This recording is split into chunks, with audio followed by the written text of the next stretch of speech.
Welcome to Soni Irabor Live. Well, today I have someone that I think we should share his experience and legacy, with, and then maybe also discuss further about healthcare delivery in Nigeria. I say that with every thought and commitment to the fact that we do not have enough to do with healthcare delivery.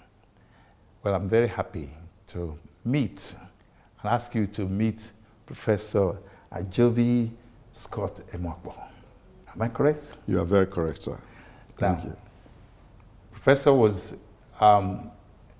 CMD, that's Chief Medical Director of the University of Benin Teaching Hospital in 1982 to 1988. But thereafter, he disappeared. And I'm just seeing him for the first time. Since then, that would be like 40, God knows, maybe about 42 years ago or so. So you're very welcome, sir. Thank you. Now, I want to find out from you where you are now and why you disappeared. Well, first of all, a little correction. Yes. I was really never a substantive Chief Medical Director of University of Benin Teaching Hospital. Oh, okay. I was the Director of Clinical Services and Training, and also Chairman of the Medical Advisory Committee. And by that position, I acted as the Chief Medical Director at UBTH for a substantial amount of time before. When you say amount of time, how many years? Well, I will say between 1984 and 1988, I must have acted several times. Yeah. Right. Okay. Now, why did you leave for wherever you went to? Well, there are several reasons. First, I actually trained as a physician in America. I did not train here. And so... Physician in America, what special area? Well, I trained as a pediatrician, as a children's doctor, okay, but specializing in children's blood disorders and cancer of children. That's my specialty. We call it pediatric hematology oncology. Okay. That's my subspecialty, yes. Right. So you were in the U.S., and then you went back to the U.S. from UBTH. That is correct. So you've been there since then? I have been there since then in the same university where I trained, in the same university that has recruited me. Every time I came back to Nigeria, I actually came on leave of absence from the university because we are humans, and sometimes we feel very guilty. Why am I here doing all of this in a place that has plenty? You see? Do you think we have plenty? No, I'm talking of in America. Okay.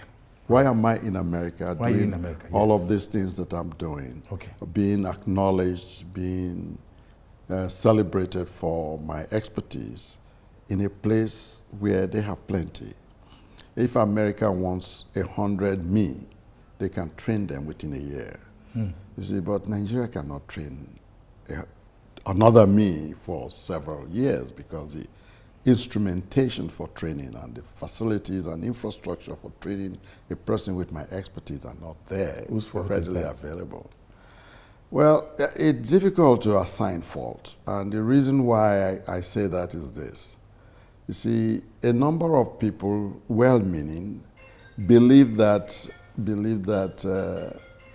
subspecialty trainings is not what we need now. What we needed more is just primary care training, where we can extend healthcare to everybody. People believe that preventive medicine is what we need to focus our attention on to prevent the diseases to begin with, which is a common theme globally. And I do agree with that to a large extent. But the ecosystem we have in Nigeria for healthcare has not permitted the full realization of that type of... I think you're being very careful and guarded about your utterances on this matter. Yes. Because I live in Nigeria. I've lived in Nigeria all my life. Yes. And I hate to say it, healthcare delivery has not been given that measurement that we expect other countries to, that we should be done here. I cannot disagree with that. I think you are very right. And I am being, if I sound guarded, it's really not because I wanted to. It is because I'm trying to understand the mindset of the leadership, people who are making policies on healthcare. I want to think about what they were thinking about when they come up with these decisions. Nigeria has actually been in the forefront of fighting for health for all.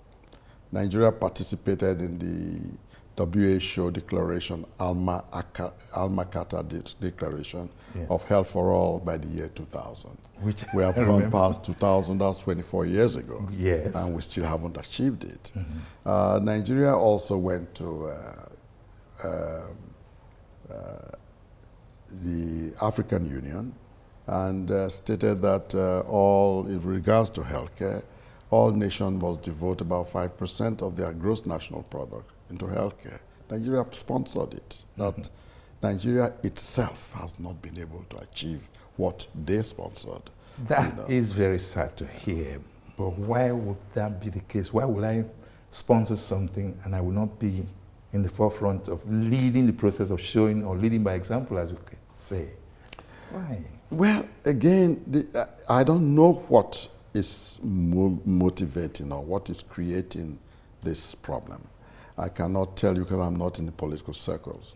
But politicians will tell you that, well, when you're in politics, then you know exactly that when you are allocating funds, there are political considerations for allocating funds.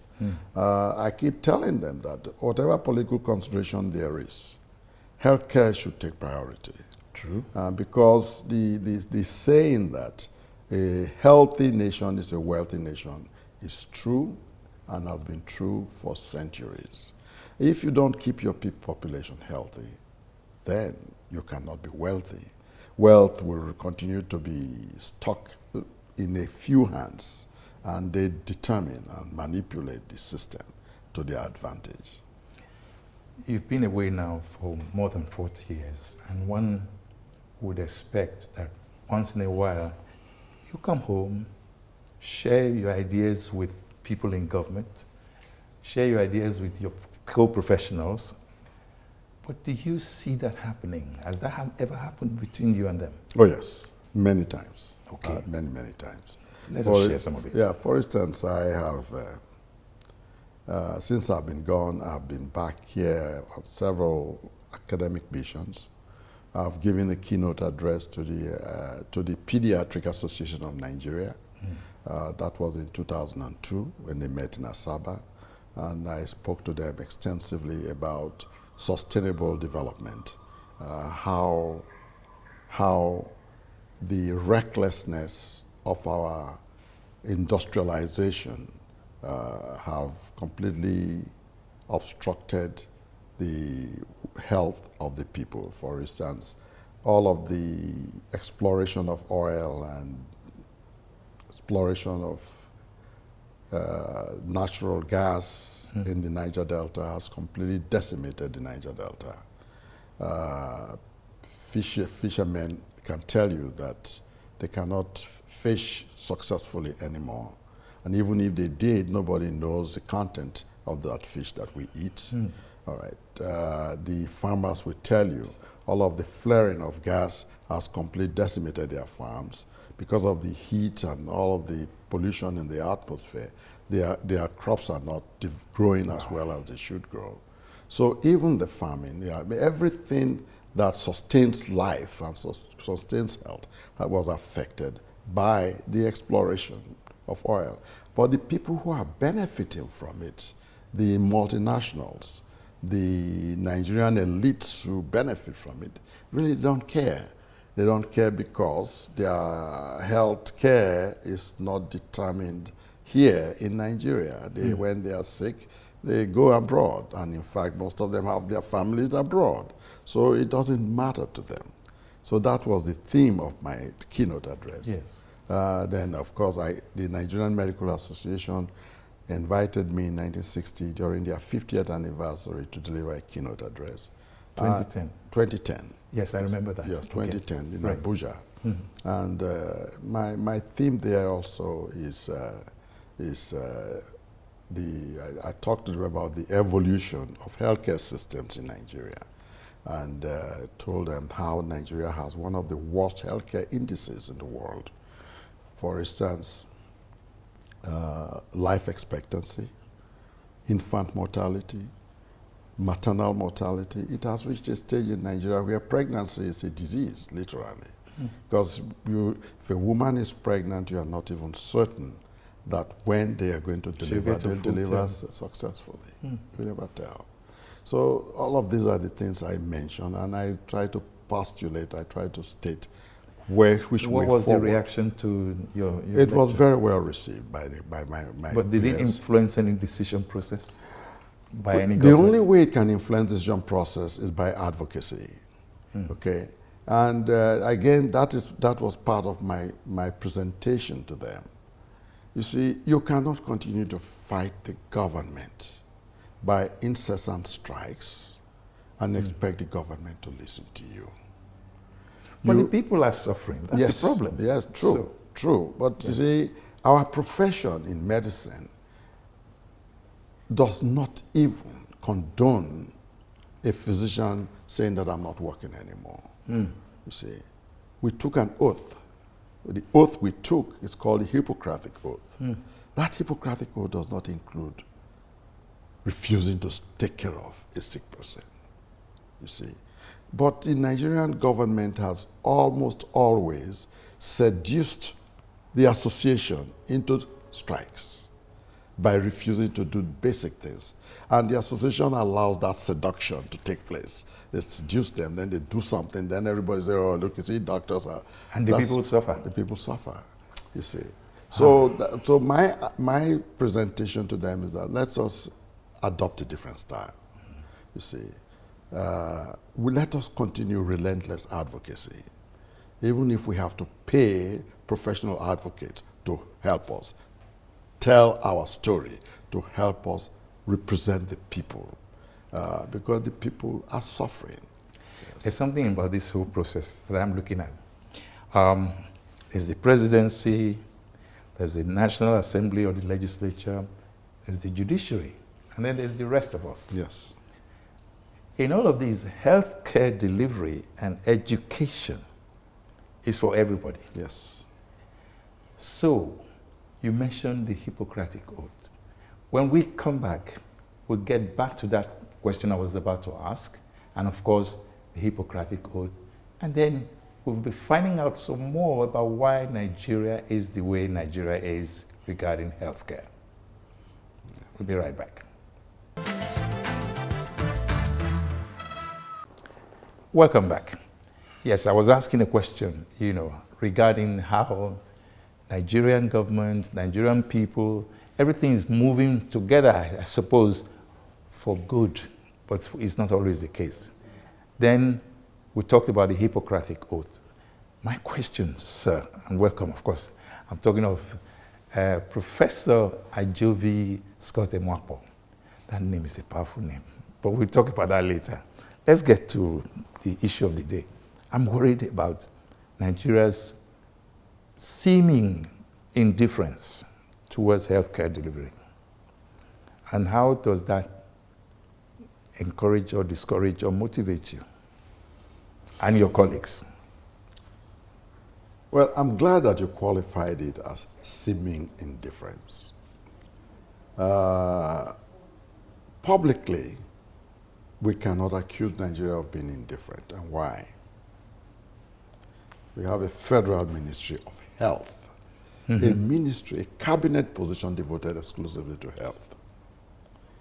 In every one of the 36 states, they also have a cabinet position devoted to health. So on the surface, they have not neglected health, on the surface.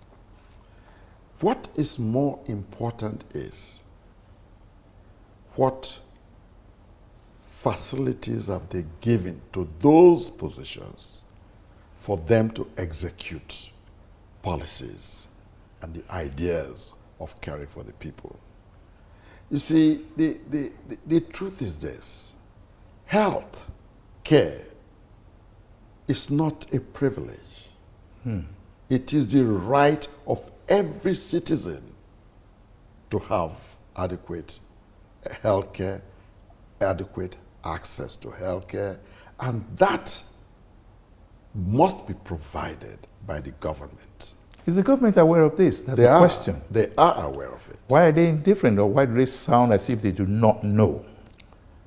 Well, this is the problem of the political class. You see, the political class has stratified Nigeria. Okay. Knowingly or unknowingly? Well, probably more unknowingly than knowingly. The middle class is what drives any economy. Do we have it in We Nigeria? don't have a middle class anymore. We now have the rich and the poor. And when people come to Nigeria and see the amount of affluence that is displayed publicly, they cannot believe that Nigeria is a poor country. But side by side, the amount of Poverty, yes. The poverty that is so glaring. I mean, it's not even hidden. It's there, facing you, confronting you every day. So, I am not a politician. I've never been a politician. I don't even know anything about political science. But common sense tells me that we have to have people who believe that it is a privilege for them to serve us, rather than who feel that we should be privileged that they are serving us. We need those class of people.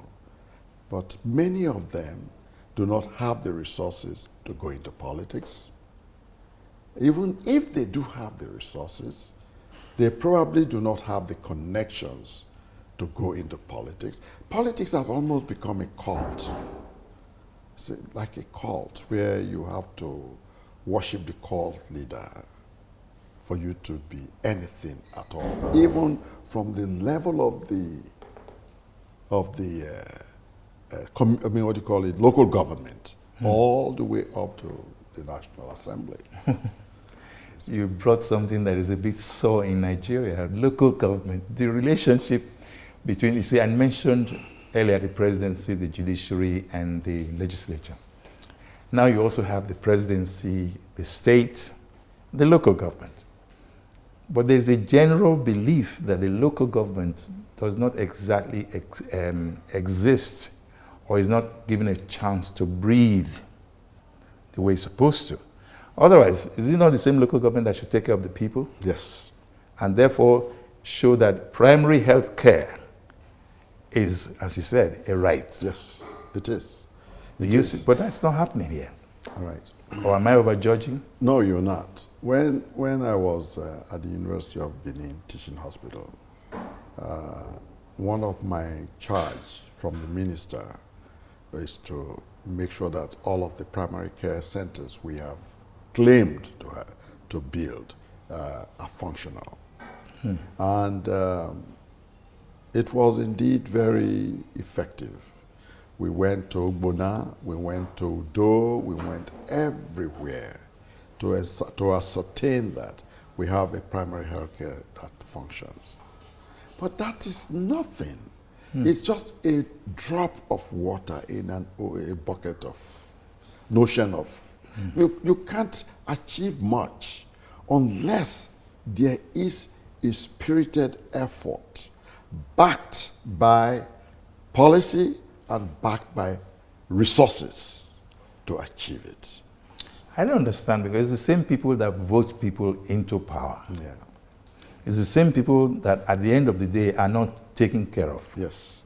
But there's a lot of promise made, during campaign, that when you do this for me, I will do that for you. Yes. But they don't seem to, that symbiotic relationship doesn't exist after elections. I need to find out from you, being a staunch, I should say, professional in healthcare delivery, and one who has also been in administration, healthcare administration before, why the people cannot fight for their rights. Well,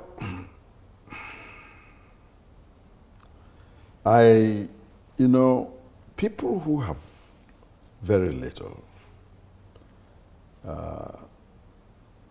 people who are marginalized, they just look for any straws to hang onto. So if I cannot afford 3 square meals a day, even a single meal a day, and then you come and you give me 5,000 naira, that is big for me. 5,000 naira I've never seen before, and I become loyal to you. So what has happened is that the elite class have used their wealth in silencing the masses. Okay. And it's so easy for the masses to be silenced, particularly masses that are oppressed, you see. And I think this is in the area of sociology, so again, another area where I have no expertise whatsoever. But it's common sense, you know. I think our people, I mean, everybody wants to be in the good books of the political elite. You know, they hand over crumbs to you. But that should be, it should be the other way around. It should be the other way around, yes, absolutely, absolutely. As an administrator, many years ago, you saw the establishment of teaching hospitals. UBTH, Lagos University Teaching Hospital, Lagos State University Teaching Hospital, 2 in Lagos, UNTH, Ahmadu Bello University Teaching Hospital, Jos Teaching Hospital, and so on and so forth. Yes. There, of course, there's Enugu, University of Nigeria. Why were they established? If they could not ensure a level of 1, center of excellence for health, 2, delivery of health, you know, to the ordinary man, to the average Nigerian. Why were they established? All right. That question is very, very, very good. Why? A lot of people do not understand that teaching hospitals are not meant to care for the people, for the general masses. Teaching hospitals is to train physicians. Okay. That's why they are called teaching hospitals. Okay. Not only to train physicians, they are also meant to provide high-level subspecialized care, okay, where the secondary and tertiary, secondary healthcare systems have failed. You go to the tertiary healthcare system, which is a teaching hospital, to seek consultation and to seek expertise. That's what they are meant for. And to the extent that they have actually succeeded in training all of these physicians, they've succeeded very largely. Okay. Teaching hospitals also have come to the realization that just maybe, they need to go into primary health care. And so a lot of teaching hospitals, like Ibadan, for instance, they established an outfit in Irabor, which is a primary healthcare system, and it's the university teaching hospital, to train physicians at that level. At that level, by primary healthcare. So to the extent that we have succeeded in training our doctors, they have performed what they were established to perform. And so I don't fault the teaching hospitals at all. If you look at the instruments that establish the teaching hospital, that is their charge. Okay, why should they depend on government then? Shouldn't they have a way of getting endowment and maybe funds raised from patients and all of that? Yeah, all right. There you go. Teaching hospitals are not supposed to raise funds. Okay. You see, because the Nigerian government says healthcare is free. At the time I was here, they said healthcare was free. So in fact, in my teaching hospital, 90% of the drugs were consumed by staff.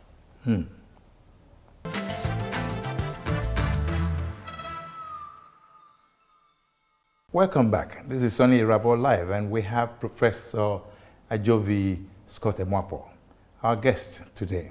There's a lot about healthcare delivery that we're not even taking seriously. And he has enlightened us from his experience, from his legacy, from the way he's even interacted with people in government. One will understand that we have a long haul for Nigeria regarding healthcare. Now, Professor, if I were to look at the flight, the capital flight or professional flight, I don't know what to call it, medical doctors have always left the shores of Nigeria. You're one of them, unfortunately. But then they don't want to come back, but you managed to come back. And you've been coming and going. Can you just sort of let us know, one, why are the doctors going away? Two, why are many not coming back as one would have expected them to come back? And then what makes your case more different? That is a very, very difficult question for me to answer, and I'll tell you why. Is it really a bad idea that the Nigerian doctors are leaving? Or is it a good idea? Well, to the extent that the Nigerian populace is suffering, it's a bad idea. Okay. You see, another person will argue differently. Will say that what you consider as a brain drain, is actually a brain gain. Okay. And why is it a brain gain? It is a brain gain because what these Nigerians have done, they have gone globally to show that we can do it. We can do it. They've gone globally to prove that we can educate our own people and they will be competitive globally. Nigerians make up 70% of all the black physicians in America. 70%? 70% out of every 10 black doctors is a Nigerian. Wow. The respect that Nigeria as a country gains from the Nigerians in the diaspora cannot be quantified in terms of monetary returns. All of this 419 and fraud about Nigeria and all is completely buffered by the excellence of those Nigerians. Not only in medicine, in every field of endeavor. Nigerians are in astrophysics, Nigerians are in engineering, Nigerians are in the law. You know, some of the boys who prosecuted the Trump people are Nigerian boys. Wow. Okay? Okay. Today, as I speak to you, the Deputy Secretary of the Treasury of America is a Nigerian boy. So these boys are there projecting the image of, and they don't hide the fact that they are Nigerians. They don't change their names to camouflage anything. So to that extent, they have actually put Nigeria in the map to be recognized. When Trump said that all these people from countries like Nigeria use those terms to describe us, the American press took it over. Yeah. And they started listing the Nigerians that are making impact and are contributing enormously to the economy of Nigeria. So to that extent, it is really a gain. But on the other hand, actually, these Nigerians are bringing skills back to Nigeria. All we need is a receptive population to accept it. Fortunately for us, for me particularly, my return with skills and with ideas have been very well received by my colleagues. And some of them have actually helped me in the implementation of some of these ideas. So it is not all lost, okay? Having said that, now I can answer your question. Okay. Every professional wants a playing field which is even for them to compete. Every professional. The Nigerian health ecosystem has not left such an even playing field. So you cannot have all of these skills without knowing that you can actually utilize them for the benefit of humanity. Okay. So leaving this country to go and explore places where you can practice your art and your profession with dignity and with acceptance is not a bad idea. It is the yearning of every professional. So to that extent, therefore, if we can create an enabling environment within this country, which I think is being done gradually by very, very wonderful young physicians. I can name some of them, the president of the Association of General Practitioners of Nigeria some time ago. I think his name is Jimmy Adeyeye Arigusala. He himself has consistently advocated for producing a platform that is conducive for us to practice medicine. Why is there, I will use that word again, seeming reluctance on the part of policymakers? Because you already identified the fact that we have a Ministry of Health at every state, Yes. federal, state, even local governments. Yeah? Why is there a seeming reluctance on the part of policymakers to embrace this ideology? I like your word seeming. It is only seeming. Because if you speak to all the policymakers, they will agree with you.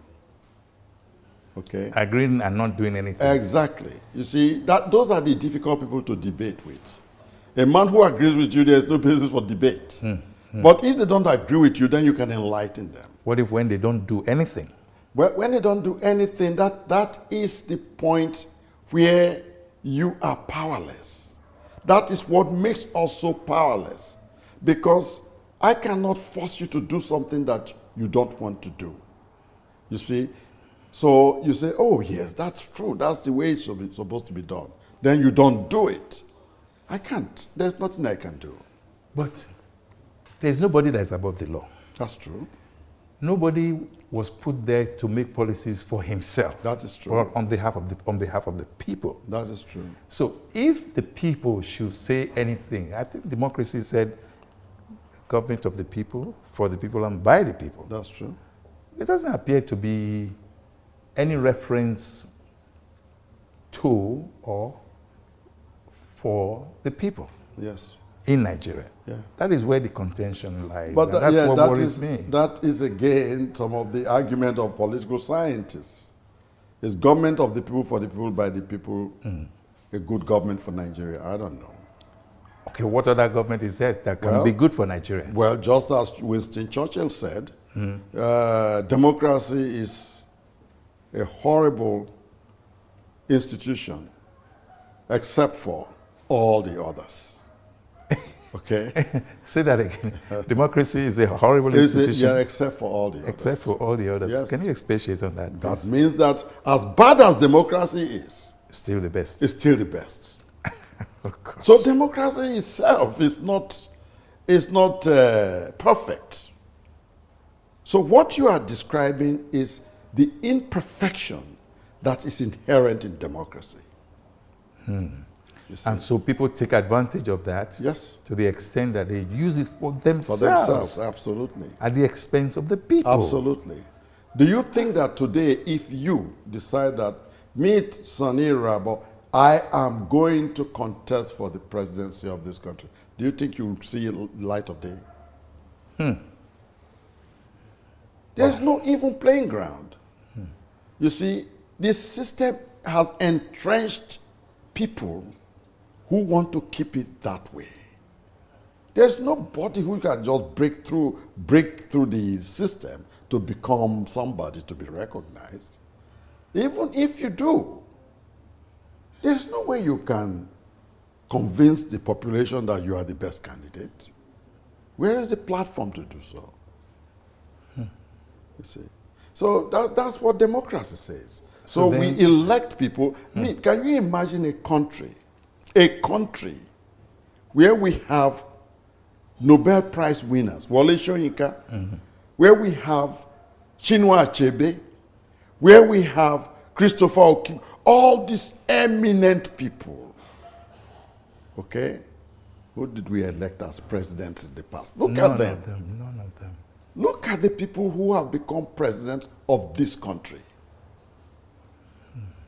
So that's the way it is. You're saying, therefore, that the rule of law is moribund. It's not really there for anybody to recognize as being worthy of mention, talk less of being used. Well, the rule of law is only good if it is upheld by people. And the people are not there to uphold anything. Yes. Because they don't even have a chance to speak. That's right. Institutions in democracy are very fragile.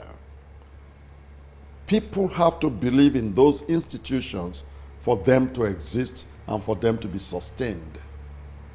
So, the way you've answered it, I hate to say it, but I will say it, that it's a helpless situation for everybody. And yet the show must go on.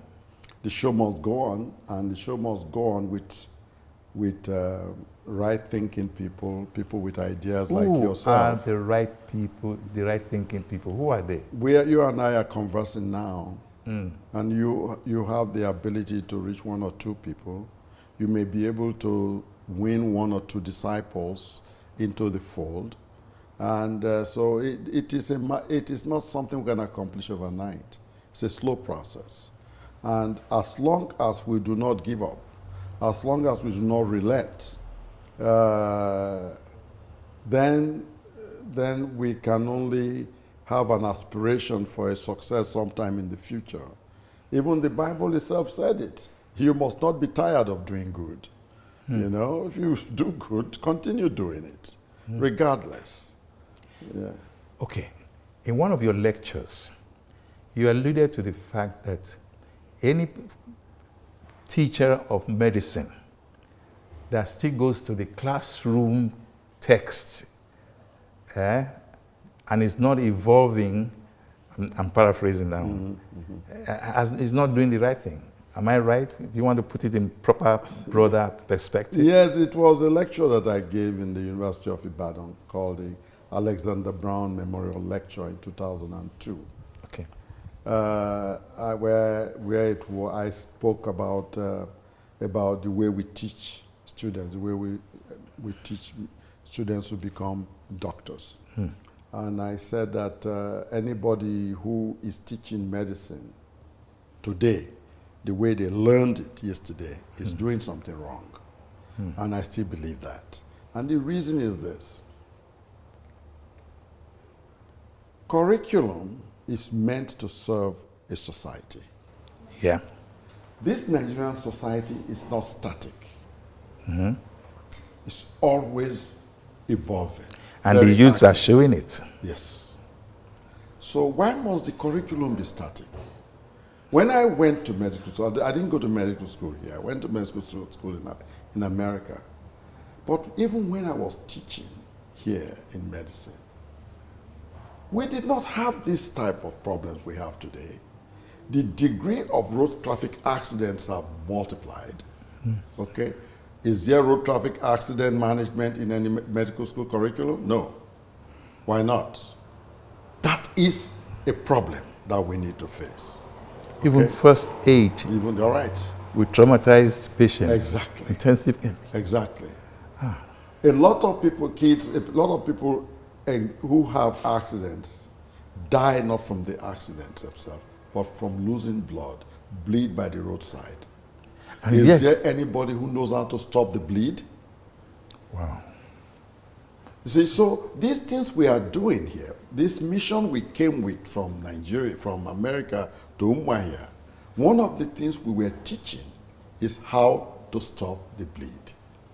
Okay? Simple thing that anybody can do. Please, can you explain that? Let the ordinary man on the street, even who's watching this, be against something from that. Yes. Oh, yes. What is that? How do you stop blood flow? Stopping the bleed. You see, there is no big vein that you cannot stop. Even if it means cutting off an arm to save the whole body, you should do it. What about just simply tying off a bleeding leg or a bleeding arm? Just tie it off so that the blood doesn't continue flowing.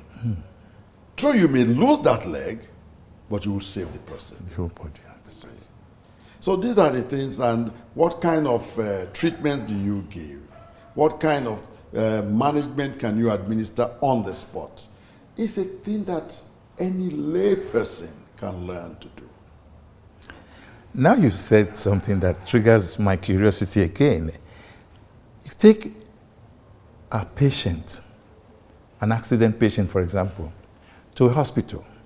He doesn't get treated because there's no payment made, no deposit made. What was the whole idea of, are you not trained to save life? Is that not what it is? We are. We are trained to save lives. So say again, I'm glad you brought that up. My pet project now is going around preaching about professionalism. There is a lot of deficiency in our professionalism as physicians. But those deficiencies were dictated by the environment that we live in, you see. So they say you have to pay before we can look at it. If you don't pay, take your bikini away. You can't do that. Our profession does not allow that to be the case. Even if you need money, you treat the patient first. Save the patient first. Then we can talk about payment. You know, a patient is taken to a clinic.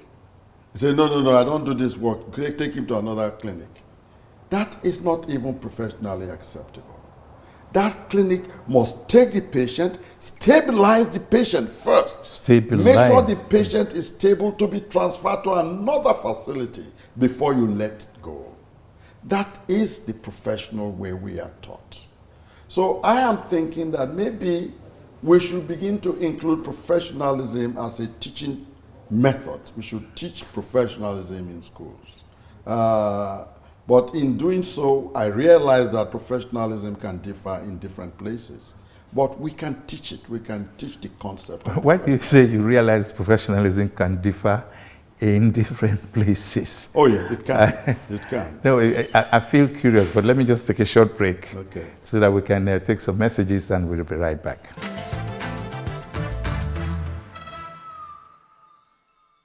This weekend and every other weekend, join us in the mornings at 8 a.m. for a special blend of news. a different kind of news, where we bring you lively conversations and a wider perspective on things that happened all through the week in the world, Nigeria, and Africa.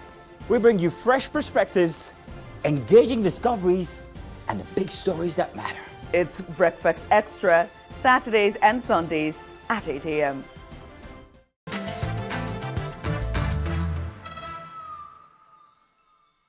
This is Soni Irabor live. Yes. Why do they differ? Professionalism differ in different places? Yes. How? All right. Let me tell you. What is professionally expedient in Lagos may not be professionally expedient in Ibadan. As close as Ibadan and Lagos. Okay? Yes. I'm finding it difficult to accept that. All right. I'll tell you now. If I walk into a hospital and I see you as you're dressed now as a doctor, and I see a man with a agbada and big cap and as a doctor, I'll come to you. Okay, appearance counts. Appearance counts. Okay. Okay?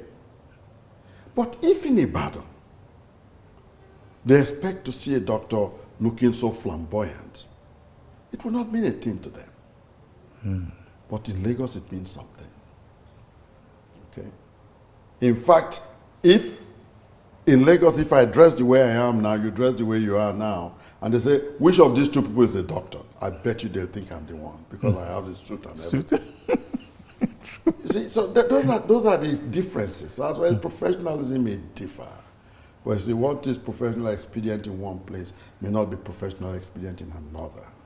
However, the basic thing is that you must conduct yourself in a manner that justifies that profession. You see. So I do think that we can teach it. We can teach professionalism clearly. Can we teach policymakers ways and means of feeling committed to the people they govern, Yes. they serve? Yes, we can. How? Well, that is for the political scientists to determine. Okay, what's your layman's approach to this? My layman's approach is very simple. Okay. I'm not going to tell you the governors who have reached out to me to be part of their government, but I can tell you that what I told them is that I don't have the skills to be in government. So you were honest enough about it? I don't have the skills. If you really want us to, why don't you send us to a place where we can learn skills? All of these parliamentarians and ministers, they have no skills of governance. They have no skills. They have never been taught. They go there and assume authority for the governing of people, a process that they never learned themselves. So they believe that the way to govern the people is to subjugate them, to make them feel ingratiated to you. That is not governance. That is not the way people govern, in my opinion. You see. So, if I were in a position to make policy, in fact, let me not even go far away. Why did they establish the Nigerian Institute for Policy in Guru? Yes, It's the same reason. So why are they not coming out with policymakers that will be sensitive? That is the point. The point is that that institution itself has been corrupted. So you see a lot of military officers, they went to Kuru, they put the NI something letters after their name because they went to Kuru. What did they get out of it? You see. So even Nigerian government recognized this long ago when they established that institute. The importance of serving the people. The importance of serving the people. Absolutely. Absolutely. You've been away for about 40 years. You're back. You come and go. You see things. You give lectures. But there doesn't appear to be any evolution, as it were. You know, economic, political, social evolution. How does your body, your mind flinch to these thoughts that nothing has changed? Or has any? Not to my knowledge. I mean, there might be things that have changed, a few of them for the better, a few of them for the worse. Again, this is still the same principle of governance. And an example that I will give is this. I believe, and most people believe, that health care of the citizen is not a privilege. It is a right. And how does a citizen get that right? It is your right of citizenship. Okay? Today, I am also a citizen of the United States of America. Okay. If anything happens to me here now, and the American embassy hears, they will look for me everywhere to take me back there to be cared for. Why? Who am I? They don't know me. I'm just a number. But the mere fact that I'm a citizen, I have earned it. Okay? So all of these citizens, people on the streets, begging people, they are citizens of this country. And they deserve to get value from being citizens. And one of those values is healthcare. I've gotten two things from what you just said. One is the role of the embassies. Let me now look at Nigerian embassies vis-a-vis how they deal with Nigerians in the diaspora. The second one is people on the street and their right to life. The people on the streets have no say. And in my opinion, their voices have never been heard. They cannot organize themselves into a force. So they are there at the mercy of those who have. Well, Professor, before we quickly round off, because time is really of the essence, we've given many messages. Let's just, encapsulate it into short message. What's your message for Nigerian leadership? What's your message for Nigerian followership and healthcare now? Yeah. My message is simple. My message is that leaders of our country must show evidence that they are worthy of the trust that the people have given to them. Sometimes because the people really did not give them that mandate, they have not felt a need to prove worthy of it.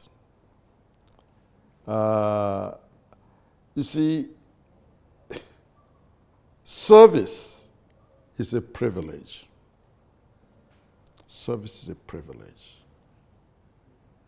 When you ask me to be your minister or your commissioner or your chairman of board or the director of a TV station, when you ask me to do it, you are giving me a privilege to serve. And if I believe in that privilege well enough, I will serve with distinction to make myself worthy of that privilege. We need to teach our leaders to feel that they are serving the people not because they are the best in those positions, but because they have been privileged to do the service. That's what we need to tell our leaders. That's what we need to coach our leaders to do. As for the Nigerian population, I don't even need to tell them.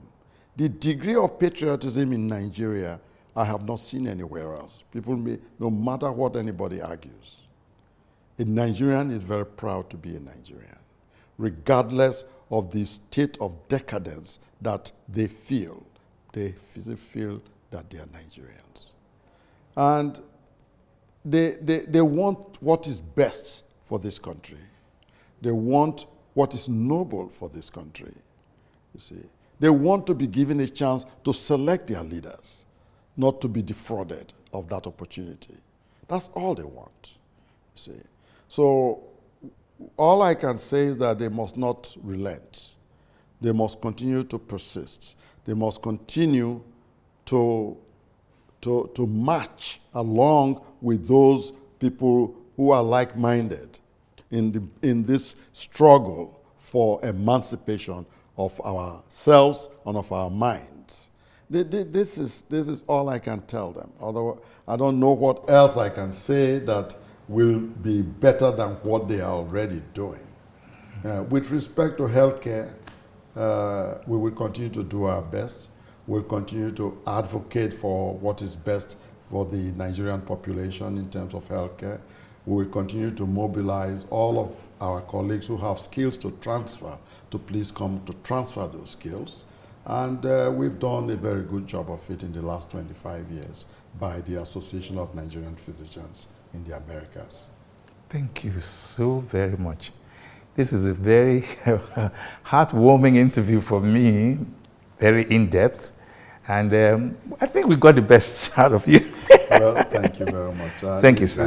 It is my pleasure, sir. It's my pleasure. I really feel very honored that you selected me to give this my opinion.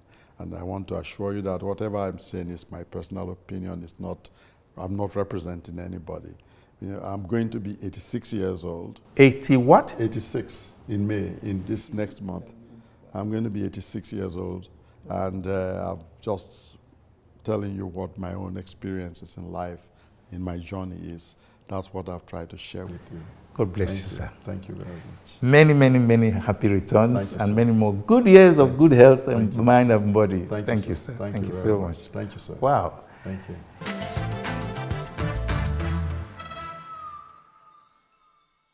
Okay, so I don't know whether you were with me all the way, but if you weren't, man, you missed. So go back and play that tape because you would love it. I have been with, well, Professor Ajovi Scott Emuakpor. It's a name that every Nigerian should know. But you see, he's been out of Nigeria for about 40 years. He's practiced pediatrics, you said? Yes. And health administration as well. Yes. For all of those years. He was one time, you know, he said he was deputy, he said he was acting, but to me he was CMD of UBTH, that's University of Benin Teaching Hospital, for all of 4 good years, 82 to 88 or 84 to 88? 84 to 88. Okay. So, sir, thank you very much. I really am enthralled and I'm happy that we got you. Thank you very much, sir, for inviting me.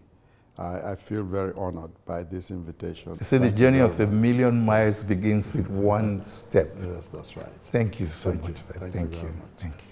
All right, it's been Soni Irabor live. And next week we'll have another very wise person as our guest. We intend to keep it that high and that strong. Thank you for giving us the chance. Bye-bye now.